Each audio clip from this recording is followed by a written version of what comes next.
વિદ્યાર્થી મિત્રો, આજે આપણે એક નવી સ્કિલ્સથી ત્રિકોણમિતીય ગુણોત્તરોના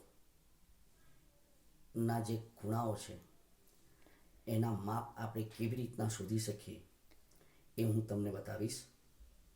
કદાચ આ કૌશલ્ય તમને અતિશય ગમશે. વિદ્યાર્થી મિત્રો, તમારી સામે એક કમળ મેં દોરેલું છે, જેને આપણે લોટસ કહીશું. આ કમળની મેં 5 પાદળીઓ દોરેલી છે. 1, 2, 3, 4 અને 5. હવે આ જ કમળ પર હું તમને ત્રિકોણમિતીય ગુણોત્તરના માપોનું મૂલ્ય શું આવશે એ સમજાવું છું. સૌ પ્રથમ આ 5 પાદળીઓમાં સૌથી પહેલી પાદળી છે એની પર હું 90 ડિગ્રી લખું છું.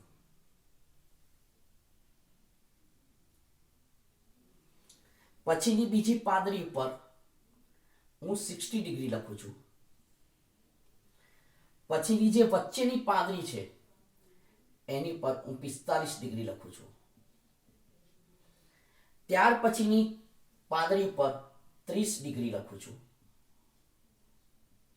અને છેલ્લી પાદળી પર 0 ડિગ્રી લખું છું. ફરી એક વખત સમજાવું છું. એક કમળ દોરેલું છે. કમળની અંદર મેં 5 પાદળીઓ દોરેલી છે. પહેલી પાદળી ઉપર 90 ડિગ્રી, બીજી પાદળી પર 60 ડિગ્રી, ત્રીજી પાદળી જે વચ્ચેની છે ત્યાં 45 ડિગ્રી, ચોથી પાદળી ઉપર 30 ડિગ્રી અને પાંચમી પાદળી પર 0 ડિગ્રી મેં લખેલા છે. હવે મિત્રો, આ બાજુથી હું શરૂઆત કરું છું. જમણી સાઈડથી ડાબી સાઈડ આવીશું તો અહીંયા જ્યાં 0 ડિગ્રી લખ્યું છે ત્યાં હું 0 મૂકીશ. 30 ડિગ્રી છે ત્યાં હું 1 લખીશ. 45 ડિગ્રી છે ત્યાં હું 2 લખીશ. 60 ડિગ્રી છે ત્યાં હું 3 લખીશ અને 90 ડિગ્રી છે ત્યાં હું 4 લખીશ. આ જે થશે એ મારું સાઇન વિધેય થશે, એટલે હું અહીંયા આગળ સાઇન થીટા લખીશ. હવે હું ડાબી સાઈડથી જમણી બાજુ જઉં છું તો ડાબી સાઈડની જે પહેલી પાંખડી છે ત્યાં હું 0 લખીશ. 0. ત્યારબાદ બીજી પાંખડી પર 1 લખીશ. ત્રીજી પાંખડી પર 2 લખીશ. ચોથી પાંખડી પર 3 લખીશ અને પાંચમી પાંખડી પર હું 4 લખીશ. અને આને મારે વિધેય કયા ગણીશું? કોસ વિધેય, જેને આપણે કોસ થીટા કહીશું. હવે મારે શું કરવાનું છે મિત્રો? સાઇન થીટા જે છે એ સાઇન થીટાને મારે ક્લોકવાઇઝ લેવાના છે અને જે કોસ થીટા છે એને મારે એન્ટી ક્લોકવાઇઝ લેવાના છે. આ બરોબર ધ્યાન રાખજો વિદ્યાર્થી મિત્રો. સાઇન થીટા એને મારે ક્લોકવાઇઝ લેવાના છે અને કોસ થીટા જે છે એને મારે એન્ટી ક્લોકવાઇઝ લેવાના છે. કેવી રીતે લેવાના છે હવે એ સમજાવું. કે મારે સૌ પ્રથમ ધારો કે સાઇન 0 ની કિંમત જોઈએ છે, તો સાઇન 0 ની કિંમત મારે જોઈતી હોય તો અહીંયા આગળ સાઇન માટે આપણે લાલ પેન લીધેલી છે. તો સાઇન 0 બરાબર સાઇન થીટા, એટલે આ સાઇન 0. સાઇન 0 ડિગ્રી આ છે, તો સાઇન 0 ડિગ્રીની મારે કિંમત જોઈતી હોય તો સાઇન થીટાની પહેલી મૂલ્ય કેટલું છે? 0. વર્ગમૂળમાં 0 લખો દરેક અને એને 2 વડે ભાગી નાખો. ચલો, 0 નું વર્ગમૂળ શું થશે? 0 ભાગ્યા 2 બરાબર સાઇન 0 ની કિંમત કેટલી આવશે? 0. ધ્યાન રાખજો, મેં સાઇન 0 ની કિંમત શોધવા માટે 0 ની ઉપર વર્ગમૂળ મૂક્યું, એને 2 વડે મેં ભાગી દીધા. આવું દરેક સાઇન ની કિંમત માટે જે કિંમત આવે છે એને વર્ગમૂળ મૂકી અને એને 2 વડે ભાગીશું. બીજી આપણે કિંમત લઈએ સાઈનની, જે સાઈન 30, તો સાઈન 30 બરાબર જો સાઈન 30 ડિગ્રીની કિંમત મારે શોધવી છે.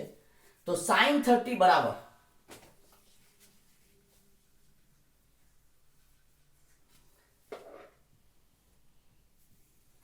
ચલો શું આપી છે કિંમત સાઈન 30 ની?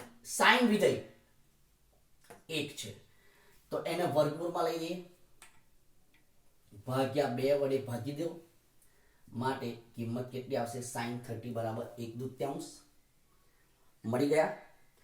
આગળ હજુ મારે સાઈન 45 ની કિંમત જોઈએ છે.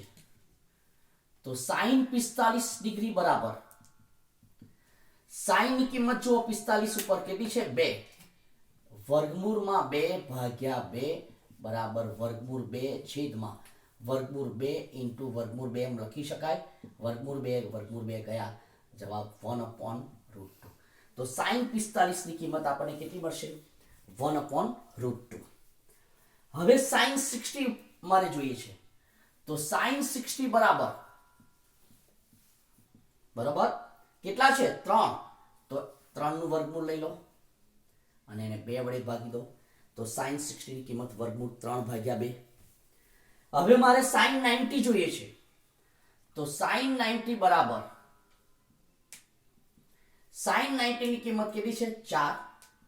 વર્ગમૂળમાં 4/2 2/2 બરાબર 1. માટે સાઈન 90 બરાબર આપણને કેટલા મળશે? 1. મિત્રો આ સાઈન વિધેય મને મળી ગયું. હવે હું કોસ વિધેય શોધું છું. જો કોસ માટે મેં તમને કહ્યું હતું, શું કહ્યું હતું? Anti clockwise. એટલે મારે કોસ માટે એન્ટી ક્લોકવાઇઝ એટલે અહીંથી હું લઈ લઉં છું, બરાબર? ક્લોક એટલે આમ, એન્ટી ક્લોક એટલે આ બાજુ. ચલો રેડી. ક્લોકવાઇઝ પતી ગયું. એન્ટી ક્લોકવાઇઝ cos θ, cos 0 થી શરૂ કરીએ. તો cos 0 બરાબર, ચલો આ મારી cos θ ની કિંમત છે. તો 4 છે ને, વર્ગમૂળમાં 4/2 2/2 બરાબર 1. કેટલા આવ્યા? 1. તો cos 0 ની કિંમત મને 1 મળી ગઈ. હવે મારે cos 30 ની કિંમત જોઈએ છે. તો cos 30 બરાબર કેટલા છે? 3. તો વર્ગમૂળમાં 3/2. cos 30 ની કિંમત મળી ગઈ. cos 45, તો cos 45 ડિગ્રી બરાબર 2 છે, વર્ગમૂળમાં 2/2 વર્ગમૂળ 2 છેદમાં વર્ગમૂળમાં 2 ગુણ્યા વર્ગમૂળમાં 2 બરાબર 1/√2 મળશે. 1/√2. એવી જ રીતે cos 60 ની, તો cos 60 બરાબર cos 60 ની કિંમત વર્ગમૂળમાં 1/2 એટલે 1/2 મળશે. હવે આવશે cos 90. તો cos 90 is equal to cos 90 એટલે વર્ગમૂળમાં 0/2 0/2 બરાબર 0. એટલે cos 90 ની કિંમત આપણને કેટલી મળશે? 0. મિત્રો હવે સાઈન અને કોસ બંને વિધેયો મને મળી ગયા છે. બાકીના તમામ ત્રિગુણોત્તર ના મૂલ્ય આપણને મળી જશે. બધાનું ધ્યાન અહીંયા ગાડી જો. હવે હું બધા જ ત્રિગુણોત્તરના મૂલ્યો તમને શોધી બતાવું છું અને આપણે અહીંયા ગાડી આ સમજી લઈશું. પહેલું વિધેય અહીંથી શરૂ કરું છું. સાઈન 90 ની કિંમત છે, કોસ 90 ની કિંમત છે. મારે tan 90 જોઈએ છે. તો tan 90 બરાબર તમને ખબર છે sin upon cos. sin 90 upon cos 90 બરાબર sin 90 ની કિંમત કેટલી છે? 1 અને cos 90 ની કિંમત કેટલી છે? 0. એટલે કે 1/0 અને જેને આપણે શું કહીશું? ઇન્ફિનિટિવ, અવ્યાખ્યાયિત. શું કહીશું? અવ્યાખ્યાયિત. આપણે એને અવ્યાખ્યાયિત કહીશું. અવ્યાખ્યાયિતની નિશાની જે છે એને આ રીતે દર્શાવીશું. આ ઇન્ફિનિટિવ. tan 90 મળ્યા. હવે cosec 90 ની કિંમત જોઈએ છે. COSEC cosec 90. cosec 90 એટલે 1/sin 90 અને 1/sin 90 એટલે 1/1 અને 1/1 એટલે મિત્રો 1. કોસેક 90 ની કિંમત આપણને કેટલી મળી? 1. હવે છેલ્લું વિધેય sec 90. તો sec 90 એટલે 1 upon cos 90. ચલો cos 90 ની કિંમત આપણને ખબર છે 0, 1/0 અને આવશે શું આવશે? ઇન્ફિનિટી. રાઈટ. ચલો હવે અહીંયા ગણી લઈએ 60 બાજુ. sin 60 એટલે √3/2 અને cos 60 એટલે 1/2. તો sin upon cos એટલે tan 60 અને tan 60 બરાબર sin 60 ની કિંમત ઉપર મૂકી દઈશું √3/2 છેદમાં 1/2. 2 ગયા, જવાબ શું આવશે? √3. સોરી, tan 60 બરાબર √3. તો tan 60 ની કિંમત આપણને કેટલી મળી? √3. cosec 60 જોઈએ છે તો cosec 60 બરાબર 1 upon sin 60 બરાબર, અને 1 upon sin 60 એટલે 1 ના છેદમાં √3/2 બરાબર 2/√3. કેટલા આવશે કિંમત? 2/√3. એટલે cosec 60 ની કિંમત મને કેટલી મળશે? 2/√3. અને છેલ્લી કિંમત sec 60. sec 60 બરાબર 1 upon cos 60 અને 1 upon cos 60 એટલે 1 upon 1/2 બરાબર 2. એટલે sec 60 ની કિંમત આપણને કેટલી મળશે? 2. હવે મિત્રો એવી જ રીતે અહીંયા કોની કિંમત જોઈશું? tan. ચલો tan 45. tan 45 tan 45 sin upon cos. હવે હું ડાયરેક્ટ કિંમત મૂકું છું, તમને ખ્યાલ આવી જશે. tan 45 ડિગ્રી બરાબર sin upon cos 1 upon √2 છેદમાં 1 upon √2 ગયા, જવાબ tan 45 બરાબર 1 આયા. ત્યાર પછી મારે કિંમત શોધવાની છે cosec. તો cosec 45 ડિગ્રી બરાબર 1 upon sin 45 બરાબર, ચલો 1 upon sin 45 એટલે 1 upon √2 બરાબર શું થશે? √2. મિત્રો cosec 45 બરાબર √2. અને છેલ્લે sec 45. તો sec 45 બરાબર 1 upon cos 45 ડિગ્રી બરાબર 1 ના છેદમાં cos 45 ની કિંમત 1 upon √2. માટે જવાબ શું આવશે? sec 45 ની કિંમત √2 આવશે. મિત્રો એવી રીતે tan 30. તો tan 30 બરાબર ખબર છે sin upon cos 1/2 છેદમાં √2/2. 2 જતા રહેશે એટલે શું આવશે? 1 upon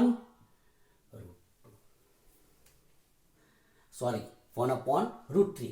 કારણ કે 1/2 છેદમાં √3/2 2 ગયા એટલે 1 ના છેદમાં, એટલે tan 30 ની કિંમત આપણને મળશે 1 upon √3. sec 30 ની કિંમત તો કે sec 30 બરાબર 1 upon cos 30 એટલે 1 ના છેદમાં √3/2 એટલે 2/√3 બરાબર.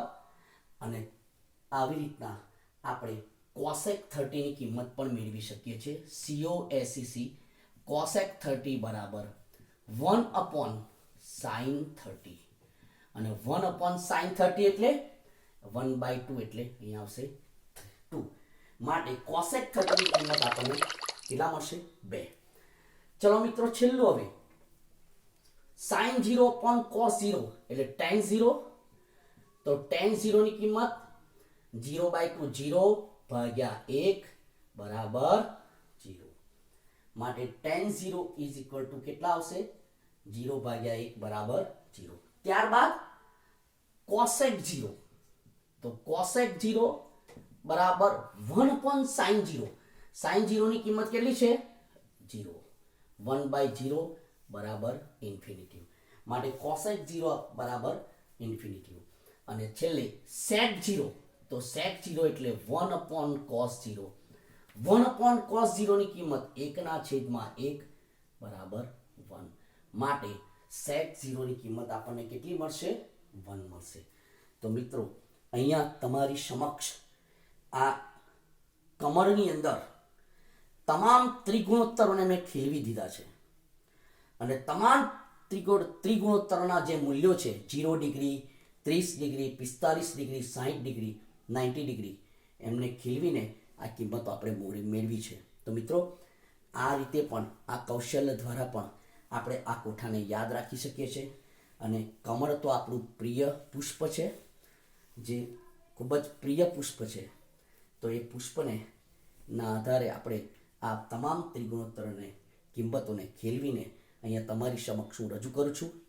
દરેક વિદ્યાર્થી મિત્રો આને લાઈક અને સબસ્ક્રાઈબ્સ તો ખાસ કરજો મિત્રો, એ જ પ્રાર્થના સહ વિરમું છું.